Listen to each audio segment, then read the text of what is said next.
Dear Patriots, before the news starts, please subscribe to our patriotic channel by clicking the subscribe button. Give us a thumbs up to this video.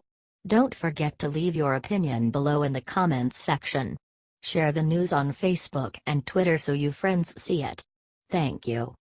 Watch Joe Scarborough accuse Trump of having a mind meld with Putin.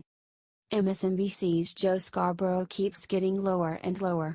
He showed some clips of President Trump and Vladimir Putin saying vaguely similar things and then accused them of having a mind meld and being one person. Boy, I tell you what, Willie, that is some message discipline. You've got to really respect those two guys just for no other reason to have the message discipline that they have. It's so jarring, and we're going to be introducing Peggy Newton in a second here, said Scarborough after playing a couple of clips.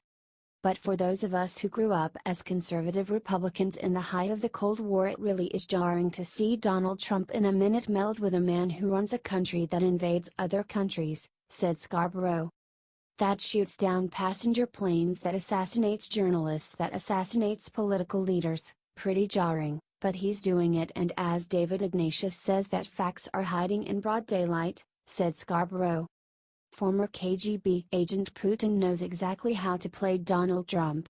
He says exactly what he knows Donald Trump will respond to, responded MSNBC's Willie. Oh my God, he plays him like a fiddle, said Scarborough. And in fact got a phone call from the president yesterday, said Geist.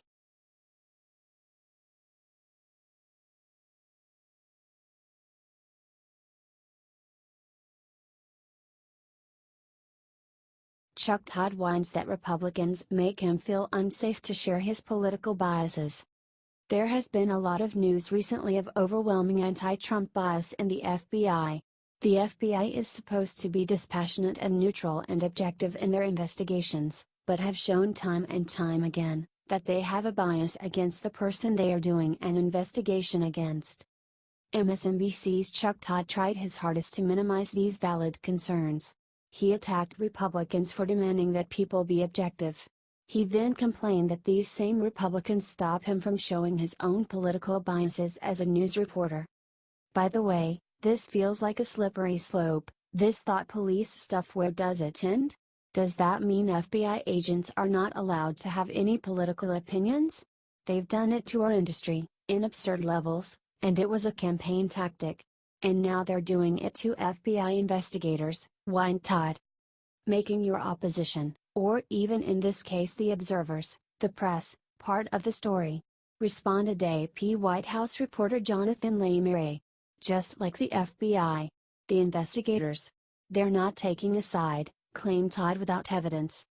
But the Trump world, and the right in particular, both sides have done this, but particularly the right and Trump world have sort of made the FBI or the press the story and used it to attack them and undermine credibility, said Vladmir.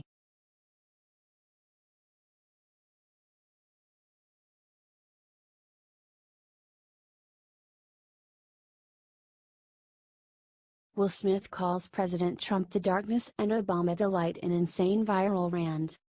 Two-time Oscar-nominated actor Will Smith made a strange announcement about politics in our country. He talked about how Obama was a wonderful light, and Trump was the darkness. However, the era of Trump is just the darkness before the dawn. He apparently has been watching way too many movies recently. This is the purge, right? This is the cleanse, this is what happens. This is the natural reaction to the amount of light that came into the world when Barack Obama was the president, said Smith to a crowd. We had to expect that, the pendulum, was going to go the other way. As a cleanse, this is the darkness before the dawn, said Smith. I feel very, very strongly that we are shifting into what the next stage of humanity is going to be right now. It's just the SHT has to get stirred up, in a way. We're seeing it all, said Smith. It's going to be really interesting to see how humanity reacts to it, and it's going to be a fucking mess. It's going to be a mess, but it's the mess and the cleanup. It's the mess and the purge before that new, real light shows up, said Smith. What is going on in his head?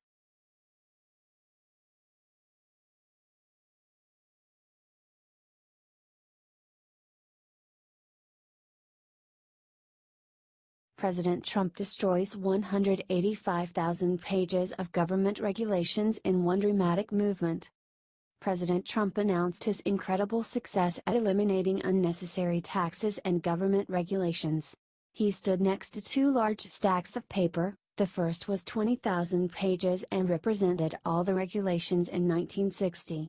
The second was 185,000 pages and represented all the regulations in 2017. President Trump took a pair of scissors and cut the red tape.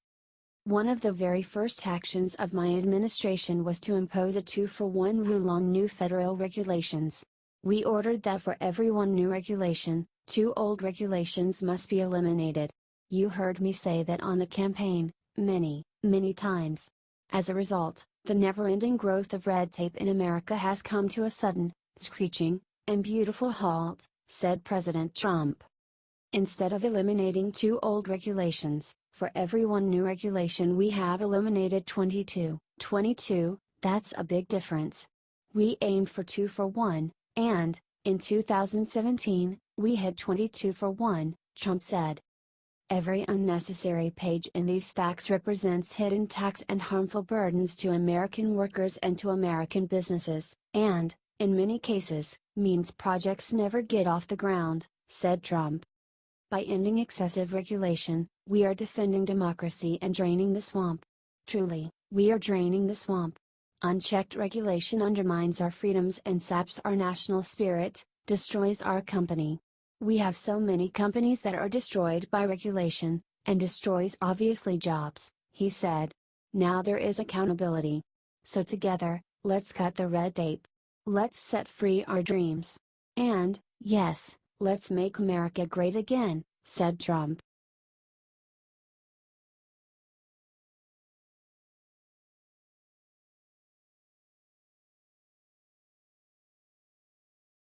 Eminem releases perverted rap about Ivanka Trump in the trunk of my car. The rapper Eminem made headlines when he released a freestyle rap against President Trump. He then whined to the media when Trump didn't acknowledge it.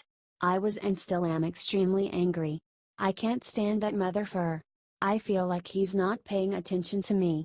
I was kind of waiting for him to say something and for some reason, he didn't say anything, said Eminem. He hasn't given up. He released a new album filled with anti-Trump lyrics, hoping for some attention from Donald Trump. Some of the lyrics were particularly disturbing, with references to rape. But because it is insulting to Trump, liberals are cool with it. Someone get this Aryan a sheet. Time to bury him, so tell him to prepare to get impeached. Everybody on your feet. This is where terrorism and heroism meets, square up in the streets. This chump barely even sleeps. All he does is watch Fox News like a parrot and repeats. While he looks like a canary with a beak.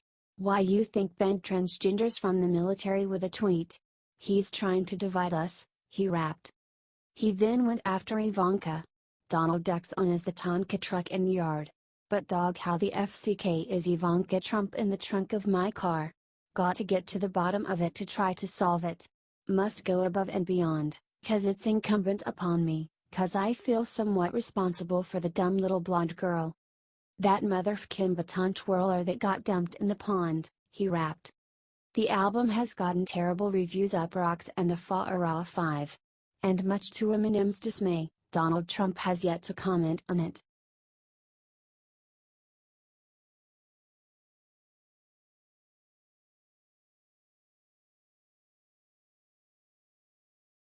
Trey Gowdy eviscerates FBI for conspiring against President Trump. During the House Judiciary hearing, Trey Gowdy drilled Deputy Attorney General Rod Rosenstein for the FBI's blatant bias against President Trump. The reason we have special counsel is because of a conflict of interest. We don't like conflicts of interest because it undermines people's confidence in both the process and the result, said Gowdy. And then, lo and behold, those that are supposed to make sure there are no conflicts of interest seem to have a bit of their own, said Gowdy. Gowdy went on Fox News and attacked the FBI more for their bias. This is a really bad fact pattern, said Gowdy.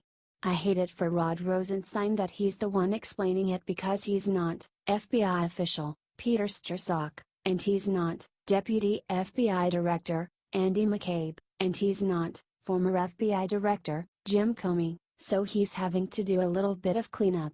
But these are really bad facts if you care about an impartial, objective Department of Justice and FBI, said Gowdy. I'm still trying to figure out why 3 FBI agents are discussing politics in the Deputy Director's office, because you're not supposed to discuss politics on federal ground and FBI agents aren't supposed to engage in politics for Hatch Act reasons, added Gowdy.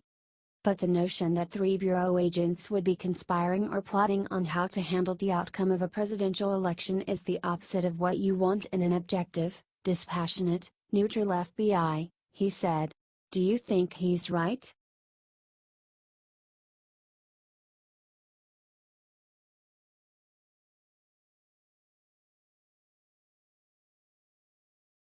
MSNBC host says her calling Trump a bully and worse isn't an opinion.